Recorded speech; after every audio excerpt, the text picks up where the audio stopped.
So let me talk about this article from the foreignpolicy.com. And, you know, in a way, it's clickbait, but he does make this statement that it's time for elites to rise up against the ignorant masses. And in the article, he actually made the case that we saw that the first caller, video caller, laid out, that there are divisions that are the parties are becoming fractured. The parties are becoming fractured, and the elites in both parties don't really know how to accommodate for these fractures. And you see it with Donald Trump. Donald Trump has fractured the Republican Party, and he's fomented to the top all of those nationalistic, xenophobic, bigoted, and ignorant ideas and people to the top. He's given voice to them. And it's a classic strongman case, right? It's a classic strongman who's building on economic pain and insecurity in a diverse society. And he's playing all of the top hits. Donald Trump is playing the top 40 of a strongman, including nationalism, xenophobia, conservative values in terms of creating a us versus them. He's playing to the racist bone in America. He is playing the economic populism, but he's playing all of the other negative types of populism. And he's bringing them to the front, and he's giving them voice. Hillary Clinton, and people think it was Bernie Sanders who was the same as Donald Trump, but it's not. It's actually Hillary Clinton who is the same as Donald Trump, because Hillary Clinton has created a divide in the Democratic Party, because you have a divide between progressives and neoliberals, as clear as day, or those who don't even realize what neoliberalism is, and they just go along with Hillary Clinton. And you have this deep fissure. And you have a division that is along the lines of the party elite.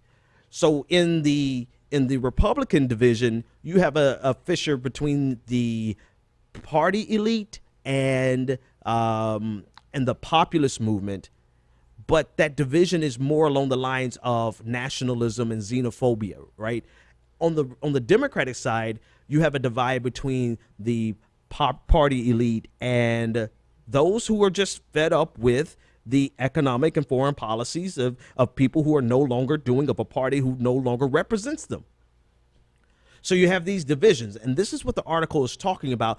But the article, just like elites, tries to lump together those nationalistic, xenophobic, homophobic conservatives on the far right that are mobilized by Donald Trump, and try to lump them in with the economic populists on the left who want to see an economic and a political revolution for the betterment of society, for the betterment of all people, right? They try to make those two groups the same, which they are absolutely not.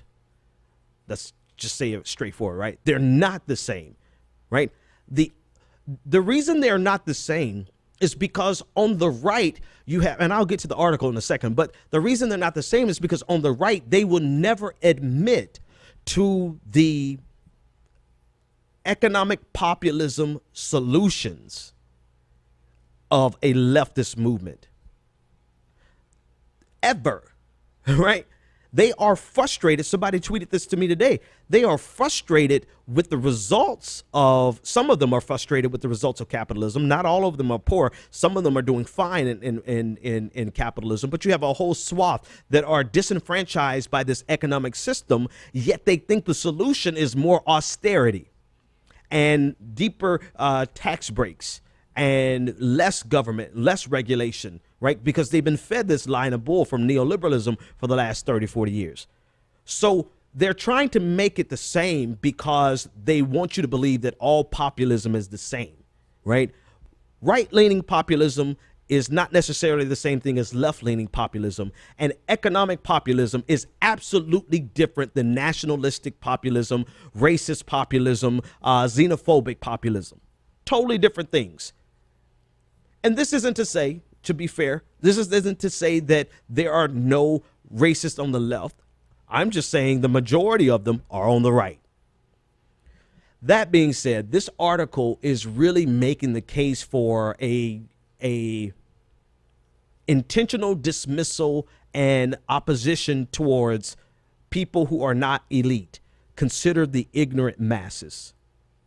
And he's making the case on the backs of the bigoted, ignorant people that are being globalized, globally. They are there. He's the Donald Trump contingency. Not every, and again, it's only right for me to say this. Not everyone who supports Donald Trump is a racist, but the vast majority of racists, I would say 99% of the racists, support Donald Trump. So there is the ignorant, bigoted masses, but they're trying to lump that group in with the economic populists on the left. And this article from Foreign Policy is saying that the global elites, we just need to oppose all of them and seize control of the reins of power.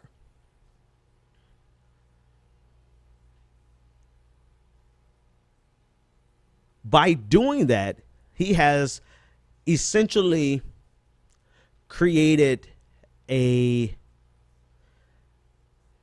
trying to create an alliance or a forced alliance between the people on the far right and the people on the left, the economic populists and the nationalistic group, and trying to make the left-leaning populism movement responsible for the right-leaning nationalistic movement of Donald Trump and the Brexit crowd. So essentially, and that's an important point that I want to unpack a little. He's making the left-leaning economic populism movement that has been validated, that has actual solutions, that has historically been effective. He's trying to burden us with the responsibility of the xenophobe, racist, homophobe, nationalistic populists on the right. It is a very effective play. It's a play that elites use. It's a play that they've been using for a very long time, right? And so the first thing that we have to do is recognize that and throw that off our shoulders and declare, and not just declare, but it's a shame that I have to say this. If you are an economic populist and you are a left-leaning economic populist, we should not be endorsing and supporting Donald Trump.